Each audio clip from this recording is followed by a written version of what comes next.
All right, welcome to The Explainer.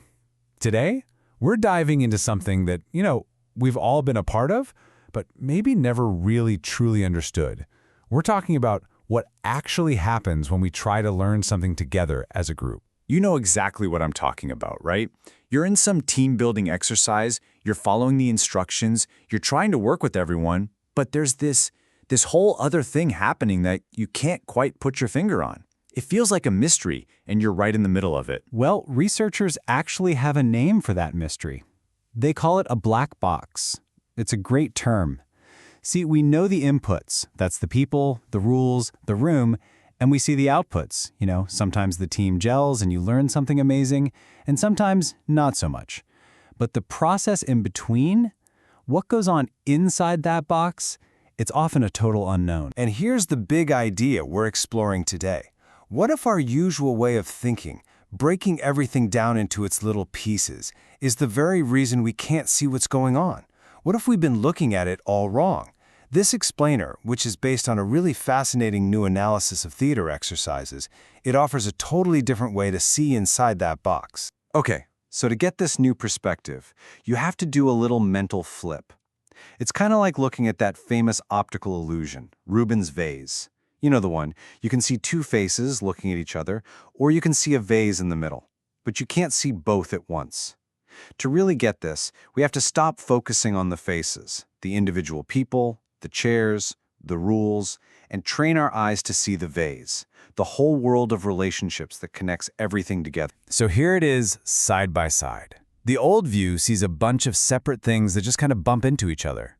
But this new view, this post-psychophysical perspective, it says, nope, it's all one single living system from the very beginning. Nothing exists in a vacuum. Everything, and I mean everything, only becomes what it is because of its relationships to everything else. And this is all built on one really powerful concept. And that concept, from the physicist and philosopher Karen Barrett, is interaction. Notice it's not interaction, which is between two separate things. It's interaction. The idea here is that everything is part of this inseparable tangle, constantly shaping and being shaped by everything else. It's a game changer. So, if a group exercise isn't just a simple set of rules, what is it? Well, this theory says it's not even one single thing. It's this complex living entity, really, that exists in at least 3 different ways at once. The technical term for it is an assemblage. But don't let the word scare you. Just think of it like a really complex family recipe. An assemblage isn't just the ingredients on the list. It's also the history of the dish, the feeling in the kitchen while you're cooking it, and even the memories people have when they taste it. It's the whole shebang. Let's just stick with that cooking analogy, because it's perfect. First, you've got the recipe. That's the exercise as it's written down on paper, the basic rules. Then you have the meal. This is the live event when you actually do it. It's when the people, the room, and the rules are all interacting in real time. And finally, you have the taste memory. That's the experience after it's over, the way it sticks with you, archived in your body and your memories. Okay, so if an exercise is this big, complex, living thing, how on earth does learning actually happen inside of it? Well, the theory suggests that knowing isn't something you have, it's something you do. It's an action, and it's performed through 3 connected acts. The first act of knowing is just doing. And this is so important. It's not about passively listening to a lecture or reading a book. It's an active, hands-on process that literally transforms you. When we learn something new, especially with our bodies, we're not just adding a new skill to our toolbox. We are fundamentally changing who we are. I mean, listen to how educator Elizabeth DeFreitas puts it. She says what we achieve in learning is a new mode of existence. Think about that. By learning to do the thing, you literally become a person who can do that thing.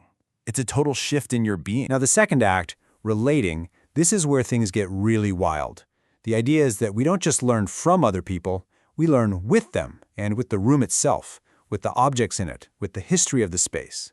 All of it creates what the source material calls a sensory field, an invisible atmosphere of energy, information, and influence that we're all swimming. So how do we pick up on this invisible field? Through something called a felt sense. And you know this feeling. It's your gut instinct. It's that vague, pre-verbal, bodily knowing of a whole situation that tells you what to do next without you even having to think about it.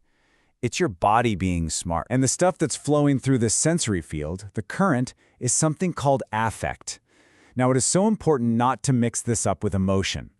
Affect is more basic than that. It's the raw physical capacity to affect other things and to be affected by them. It's the charge in the air, the vibe in the room, the constant flow of influence passing between absolutely everything. And when that affect is really flowing between everyone, something truly special can happen. It's called trans-individual sympathy. Now, this is not empathy, where you try to imagine someone else's feelings. This is deeper. This is a shared, direct experience. You are being moved by the other person at the exact same time you are moving with them. It's a real connection. It's so profound. De Freitas describes it as a process of becoming other that does not erase the other. You become linked, you're changed by the connection, but you both remain yourselves. It's this deep, collective bond that's right at the heart of what it means to learn as a group. And when that sensory field is really humming, when everyone is tuned in through affect and sympathy, something incredible can emerge. Swarm intelligence. Yeah, just like a flock of birds churning on a dime or a school of fish moving as one.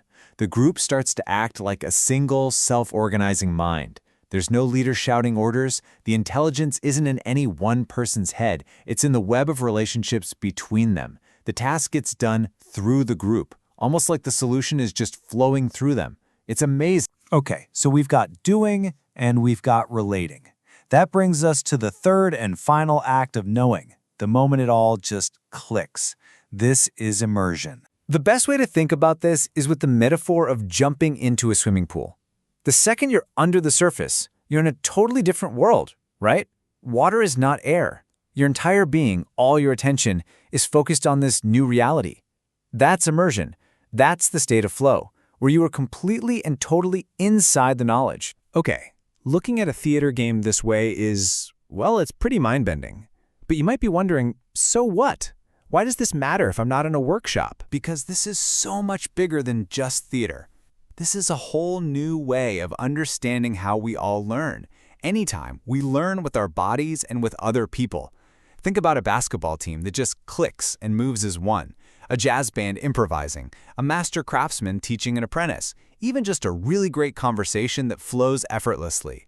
We are creating and navigating these invisible sensory fields all the time. So, when you pull it all together, what this theory tells us is that real learning isn't just a mental exercise. It's a full-body, relational, immersive experience. It's a dance.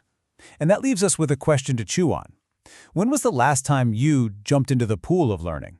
When have you felt that total immersion? And what did it feel like to be inside that world of relationships?